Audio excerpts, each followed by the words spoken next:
Our other top story today is a big one, a verdict in the Michael Madigan trial today. It was a split decision, though. The jury deadlocked on some of the charges. Charlie Wojciechowski begins our team coverage from the Dirksen Federal Courthouse. Charlie.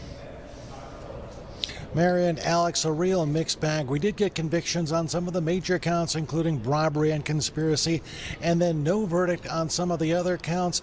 Also, no verdict on the counts involving the co-defendant, in this case, Mike McLean. Still, the acting U.S. Attorney for the Northern District of Illinois calls this a major victory. Surrounded by U.S. Marshals and his family, Mike Madigan left the Dirksen Federal Building inscrutable till the end. You're the one we're concerned about. Go. Only moments earlier, the 82-year-old former speaker sat quietly, occasionally looking down as the clerk read the jury's verdicts. Guilty on 10 of the 23 counts, including conspiracy and bribery.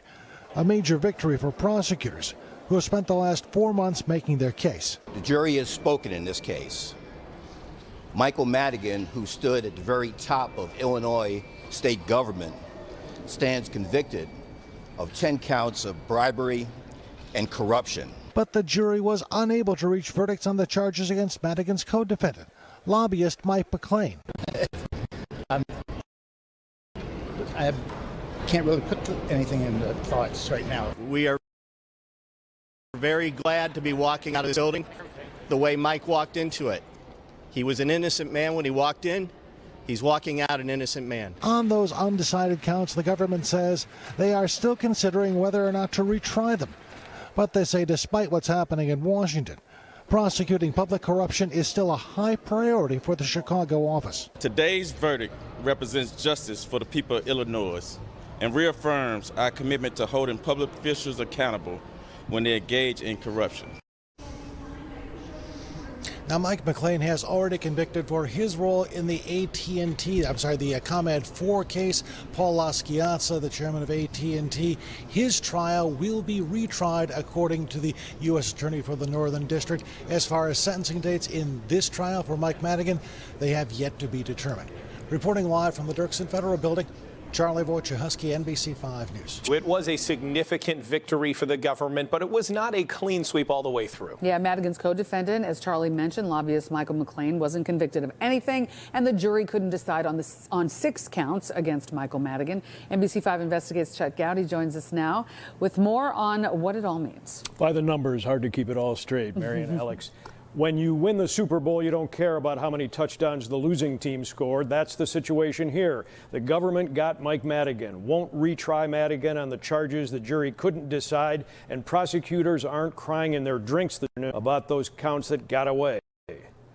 With Mike Madigan leaving the courthouse today as a felon, only jurors, political junkies, and court records will remember the charges he wasn't convicted of. Most notably, count 1, that charged Madigan with overseeing a continuing criminal enterprise under a law known as RICO, originally devised as a tool to prosecute mobsters. Several jury holdouts prevented Madigan convictions on charges in an alleged land fraud in Chinatown, an alleged scheme related to AT&T, and an extortion count linked to a Chicago apartment development. Ron Safer is a former assistant U.S. attorney in Chicago. The RICO charge, it carries with it the highest penalties, and it is the most serious charge. And the jury could not reach a verdict on that. So that's a win for the defense. He still faces potentially years in prison on each of the charges he was convicted of. And for a man who celebrates his 83rd birthday on April 19th, the day before Easter.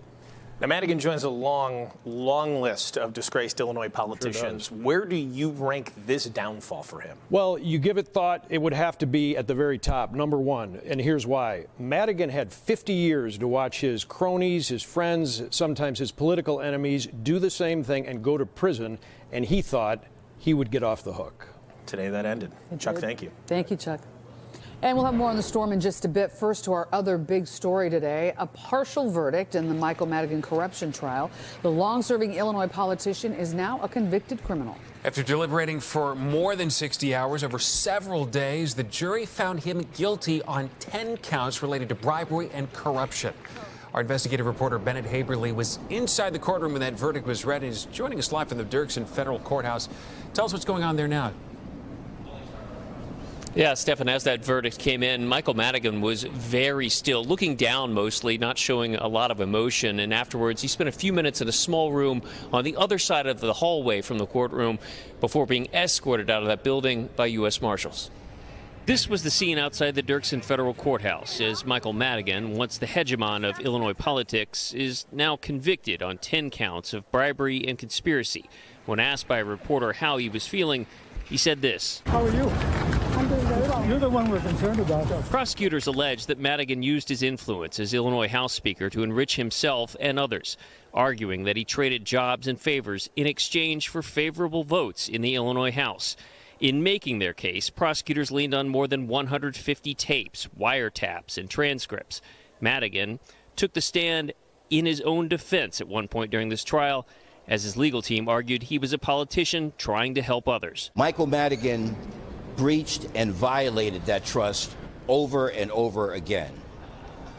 He abused public office. Jurors returned a split verdict, convicting Madigan on 10 counts, acquitting him on 7, and they were unable to reach a decision on 6 others, including those involving his associate, Michael McLean. A juror who identified himself as Malik said there were 2 holdouts on the jury, but that they were able to reach a consensus on several counts. I think the way that we did it for each count, especially count 2, when it pertains to bribery, that was absolutely there in terms of the government presenting that evidence. But in terms of count 1, I think we all was kind of on the fence, so we didn't really come to a decision on that one. And count 1, as that juror referred to, was that overarching racketeering conspiracy charge that alleged that Madigan's political operation was essentially a criminal enterprise. That was one of the counts the juries were at an impasse on. That, along with 5 others, the U.S. Attorney's Office has said no decision has been made on whether or not to retry those counts. The other matter still outstanding here, a sentencing hearing for Michael Madigan. Reporting live from the Dirksen Courthouse, Bennett Haberly, NBC 5 News. Interesting to hear the jury's perspective, at least from that one juror. Thank you so much, Bennett. We appreciate it. Let's turn now to the long-awaited verdict in the Michael Madigan corruption trial. The former Speaker of the Illinois House found guilty on 10 counts, not guilty on 7, and the jury unable to reach a verdict on 6 of the counts. NBC5's Natalie Martinez is here with reaction to this split verdict in the courtroom. Natalie? Yeah, big one. Thanks, Stefan. You know, we dissected some of those verdict details with a former federal prosecutor who says that that verdict is virtually unassailable, meaning jurors clearly went through those counts thoroughly, one by one. Jurors telling us, one of them telling us tonight, that their biggest challenge was coming to a consensus. The partial verdict in the Michael Madigan corruption trial came after more than 60 hours of deliberation. A juror identifying himself as Malik told reporters outside court that there were 2 holdouts on the jury. For each count, especially count 2, when it pertains to bribery, that was absolutely there in terms of the government presenting that evidence. But in terms of count 1, I think we all was kind of on the fence. The juror says they also took into consideration Madigan's associate, Michael McLean. When it came to McLean, I don't think we all saw guilt in terms of the counts that was presented for him. McLean was convicted in the so-called ComEd 4 case 2 years ago. I wasn't aware of that. We didn't include that in our deliberations. Prosecutors allege that Madigan used his influence as Illinois House Speaker to enrich himself and others and allegedly traded jobs at ComEd and AT&T in exchange for votes. They provided more than 150 tapes, wiretaps, and transcripts. On the stand in his own defense, Madigan argued that he was a politician trying to help others. He abused public office. Former federal prosecutor Patrick Collins sent former Governor George Ryan to prison and has been watching this case. I think the government, though, believes their case was vindicated. He says the jury was very thoughtful, took their time, and went about their decisions systematically. A very unusual message to say we can't reach unanimity on anything with respect to Mr. McLean. He wonders whether Madigan taking the stand helped or hurt him. In some respects, it makes the case about the individual's credibility rather than whether the government proved the case beyond a reasonable doubt. And there are lots of others weighing in on this. Congressman Raja Krishnamurthy said in a statement, in part, for too long, our state has been marked by scandal, corruption, and self-serving politicians who will do anything for power. It's a new day in Illinois. And former Governor Bruce Rauner also recalled a 2009 breakfast where he says Madigan told him, quote, "I do two things. I manage power and I make money from managing power." Stefan? Interesting. Natalie Martinez with us tonight. Thank you so much. So Michael Madigan, of course, far from the first powerful Illinois politician to land in trouble with the law. Tonight, NBC5's investigative reporter Chuck Gowdy looks back at the history of corruption in Illinois politics. Chuck? Stefan, Mike Madigan may have been Illinois' top dog for 50 years, but tonight he is just another convicted felon with a pedigree, the latest on a long list of corrupt politicians who have fallen from glory and are now looking at their elder years in an orange jumpsuit. You're the one we're concerned about.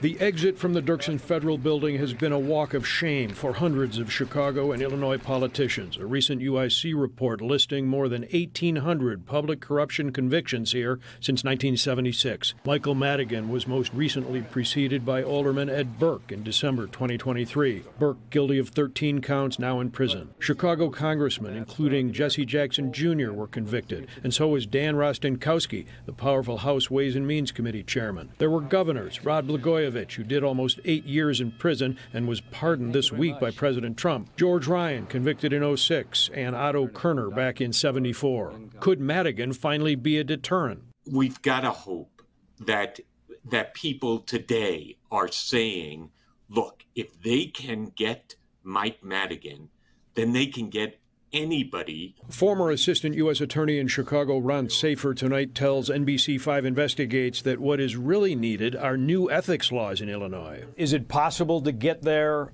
without sweeping ethics reform laws in Illinois? We have to have sweeping ethics reform laws. The idea that Madigan's law firm, Burke's law firm, could represent people in front of state government and city government is absurd. We have to do something to change those laws. We have to elect people who have the courage who would change those laws. There may also be a deterrent effect from Madigan's sentence. Although he is likely to ask for mercy and probation, Ron Safer says Madigan is certain to spend time in prison, and likely more than just a couple of years. Stefan? Chuck Gowdy tonight. Thank you so much.